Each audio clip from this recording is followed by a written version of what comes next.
الحمد لله رب العالمين والصلاة والسلام على سيدنا ونبينا محمد وعلى آله وأصحابه أجمعين.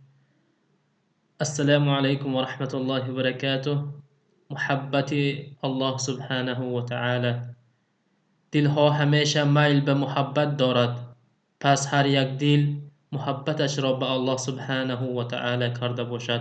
برای هر بنده ضرور است تا او را با منتهای محبت دوست دارد و او را به تنهایی و بدون شریک عبادت نماید. خداوند را دوست داشتن بنده چند علامت ها دارد. الله می گوید: قل إن كنتم تحبون الله فاتبعوني يحببكم الله ويغفر لكم ذنوبكم والله غفور رحیم. بگو ای محمد صلی الله علیه و سلم، اگر شما خداوند را دوست دارید پس مرا پیروی کنید. خداوند شما را دوست داشته است، گناهان شما را آمرزش می نماید. پس یکی از علامت های محبت الله برای بنده این پیروی به پیامبر صلی الله علیه و سلم است. محبت الله از نشانه های کامل ایمان است. هر یک ما باید الله را چنان دوست داریم که از همه پیش دیده او را دوست داریم. اولین چیزی که ما باید دوست داریم این الله است، پس پیامبر صلی الله علیه و سلم است. حتی از جانمان دیده الله و رسول را بیشتر دوست داریم.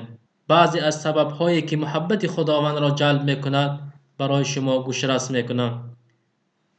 اولین محبت خداوند را به دل جا کردن این خواندن قرآن کریم است با اندیشه با آیت های آن. و دومین به خداوند نزدیک نمودن و دوست داشتن او به خواندن نمازهای نفلی بعد نماز فرضی. و سومین در همه حالت خداوند را با دل و زبان و عمل یاد کنیم. چهارمین اختیار نمودن چیزهایی که خداوند آن را دوست می‌دارد. پنجمین در نامها و صفاتهای خداوند اندیشیم، زیرا کسی که خداوند را با نامها و صفاتهایش میشناسد البته او را دوست می‌دارد. ششمین در موردی که نعمتهای الله داده شده است اندیشیم، زیرا اندیشه نعمتها با پروردگارش بیشتر آشنا می‌سازد. هفتمین خود را در پیشگاه الله سبحانه و تعالی شکسته گرفته کنیم، خودمان را پست شماریم نزد الله. هشتمین با خداوند هرچی بیشتر خلوت نماییم، یعنی سر وقت نزول الهی برای مناجات کردن بیشتر به تلاوت کلام او مشغول شده و در 3-1 شب به او راز نماییم. نهمین با مردم صالح و کسانی که خدا را از صدق دوست می‌دارند ما نیز آنها را دوست داریم و همنشین آنها شویم و پیروی به آنها بکنیم.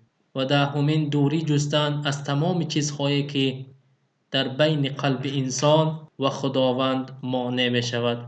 از الله سبحانه و تعالی می پرسم که هر یکی ما را از جمله دوست دارنده الله گرداند و دائما قلب هر یکی ما را به محبت خودش سزاوار گرداند. و صلی الله علی نبینا محمد و علی آله و اصحابه اجمعین.